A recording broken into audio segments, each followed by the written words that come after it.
If you ever find yourself thinking that you don't have enough time to do things, then this video is for you. In this video, I will show you how to make time for everything and do the things that you really want to achieve before 2025. What I'm about to share with you is a tried and tested system that I have been using since 14 years during my solo living, college, and then a 9 to 5 job. Trust me, it's not that hard to take control of your life. Without further ado, let's dive right in. This is Varsha from Life Hacks Pro. The plan is to break things down into simple actionable steps that you can immediately take action on. So grab a pen and paper. We are going to get into some serious stuff. So let's get started. A myth that has been going on and on from years, something that I definitely need to touch upon. We are made to believe that routines are supposed to be boring because we need to do the same things at the same time again and again and then keep repeating it. That is something that seems very lame to every one of us. Now, that's not true, okay? You could have a routine to be unroutine as well. I'll tell you how. For example, calling your relatives every Sunday or going out on a vacation, maybe let's say in October every year. Now, that is a routine that you do every year, but you are not very, on routine with it. It's something that gives you so much of freedom and allows you to plan your life around it. That is how you could be in a routine and still be unroutine at the same time. So basically, routines are all about knowing outcomes, taking conscious decisions of your life, taking control of your life, and then planning your life all around it. Routines are something that help you control life and does not control you back.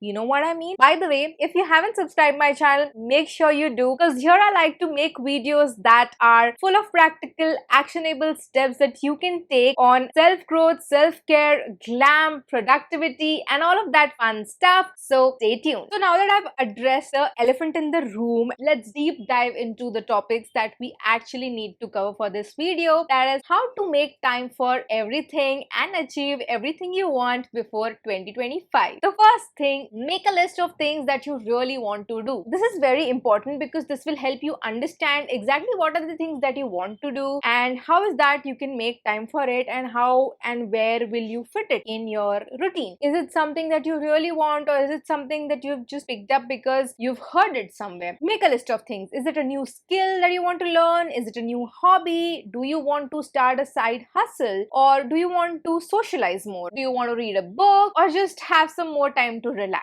Make sure that you grab a pen and paper right now, pause this video, and make a list of things so that you have a goal that is clear in your mind as to what is it that you want to make time for. Step number 2 is to analyze how much time do you really have. Now hear me out, this might sound a little bit lame, but this will give you a clear idea as to what is it that you have to work with. So make sure that you log your schedule for a day or two. These are going to be things that are also very small in nature. When do you wake up? What do you do after that? Make sure you include the time that you scroll on your phone as well, so that we can account for it. That is the time that needs to be accounted for. Make sure you log in. When are you in school, college, or work? What do you do after that? For example, I return back home from work at around 7:30 and I sleep at 10:30, which means that I have around 3 hours of time after work that I can utilize into doing things that I really want to do. I wake up at 6 o'clock and I kind of leave for work at around 8:30. So I have around 2.5 hours of time at that point of time to kind of utilize on the things that I really want to work on. So basically, writing down your schedule is going to give you like a clear idea how many hours in a day can you actually invest in the things that you really want to do. Step number 3, start immediately. So when you have some time on your hand, instead of getting busy with distractions like scrolling on social media endlessly or randomly just going on e-commerce websites because there was a notification of some sale that is going on that website, or just randomly getting distracted with other notifications or interruptions from other apps on your phone, I would suggest start immediately on the task that you really want to work on, that you feel like you don't have time for. So the idea here is to minimize distractions, such as turning off notifications on your phone. You can also use the focus mode on your phone, which will help you to not get distracted, or maybe you can just put your phone on silent, or you can also use different apps. So what you're essentially doing here is setting boundaries for yourself as well as for others, and this is going to just help you stay focused in the work sessions that you are actually busy with at that point of time. I personally like to use the app called Planty. It helps you set a timer for 30 minutes. You set that timer, that screen will be on and the clock will be going on as shown on the screen, and the moment you try to address any of the notifications or you try to leave the app is going to send you a notification saying that you are doing something which you're not supposed to do. And if you successfully complete those 30 minutes, you earn some reward points. And guys, it's so much fun because then you can spend these reward points. What Planty does is, for 30 minutes that you're working for, it's going to grow this particular tree that you can see in the center. You can purchase a fancier plant if you have more points. Kind of like a game, and it's kind of fun. Plus, it also allows you to set break times, and that could vary from 30 minutes, and you can kind of reduce it down to 5 minutes as well, depending on how much longer break do you want. When I'm really in a focused work section, I like to kind of have my break time just to 5 minutes. Once I'm like continuously working for 1 or 2 hours is when I would take like a little longer break, where then I would give myself that little bit of reward of scrolling on social media, watching some shorts on YouTube, and all of those fun stuff. This app basically uses a technique called Pomodoro technique. This has really helped me out to stay focused, and it's like a competition with myself. So I really love this app. Step 4. Plan your week. Remember how we discussed about routines during the start of the video? That we did because I knew this point was coming, and I just felt like it is better to kind of address the elephant in the room first. Plan your week. Now this is a very crucial step because this is where you're going to use all the data from the step 2 and step 1, everything that you have analyzed, and see the magic actually happen. When you start planning, make sure you first mark or block the times of your non-negotiables. Now these are usually the timings like when you go for school, when you go to college, when you go to work, or maybe like your lunch time and your dinner time, or maybe like your workout times. Now these are the things that you are going to do on a daily basis. So this is something that you have to mark down first. Now you have like a visual picture as to how much time do you have left in the day after taking care of all your non-negotiables. Now that you have a clear visual picture as to how much time do you have in hand, now you can start adding all those tasks that you had listed down in the step 1. Now some tasks, something that you would want to do on a daily basis, some would be something that you want to do like just 2 or 3 days in a week, or there would be certain tasks that you just want to do once in a week. So you have to figure that out as well, that what are the things that you want to do on a daily basis. For example, I like to do morning pages, and that is something that I want to do on a daily basis. I'll make sure that I put in around 20 minutes of time on a daily basis to do morning pages. But whereas something like meeting a friend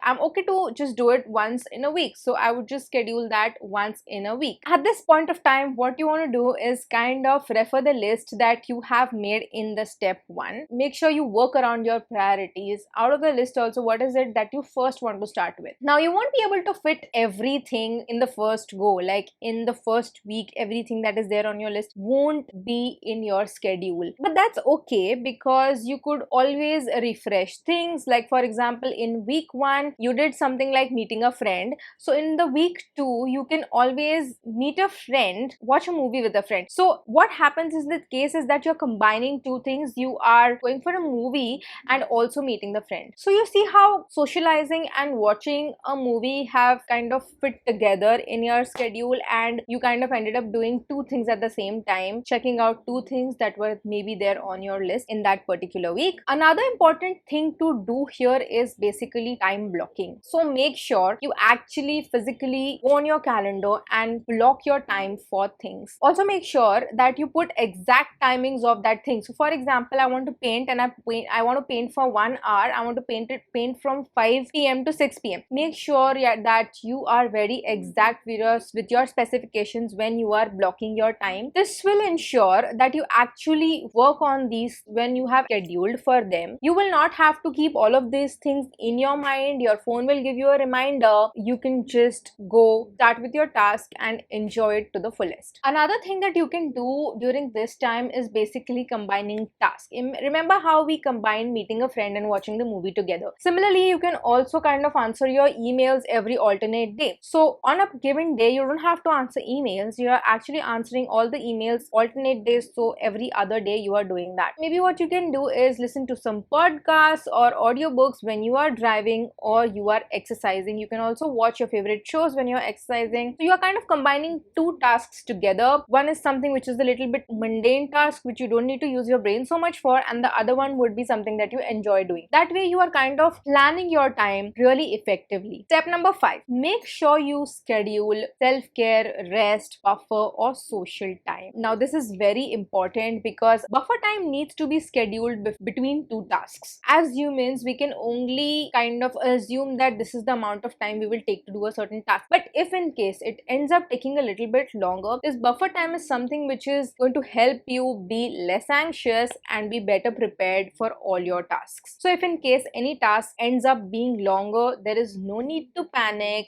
That is all accounted for. Now rest time is important. Rest time is going to help you avoid burnout. It's going to make you feel energetic every time you start a task. So make sure that you schedule some sort of rest time in your plan. This will also help you feel less controlled by your commitments. Make sure you schedule self-care time. I cannot stress enough that how important self-care is in your daily schedule. It needs to definitely be there. It's going to help you to be in touch with yourself and reduce stress. And I think that word says it all. So depending on how much time you can schedule in a day, make sure that you schedule your buffer time, rest time, self-care time or time to socialize. And make sure you treat this as any other important task that you want to finish during the day. For inspiration, you can always go and check out my video on self-care. I have two of them. One is nighttime self-care after a 9-to-5 job and the other one is a full-on self-care day. Make sure you check them out. I will link it over here so that you have inspiration, and I personally make sure that I give myself some downtime to relax my soul, reset, so that I can make sure that I have put myself right there to achieve success.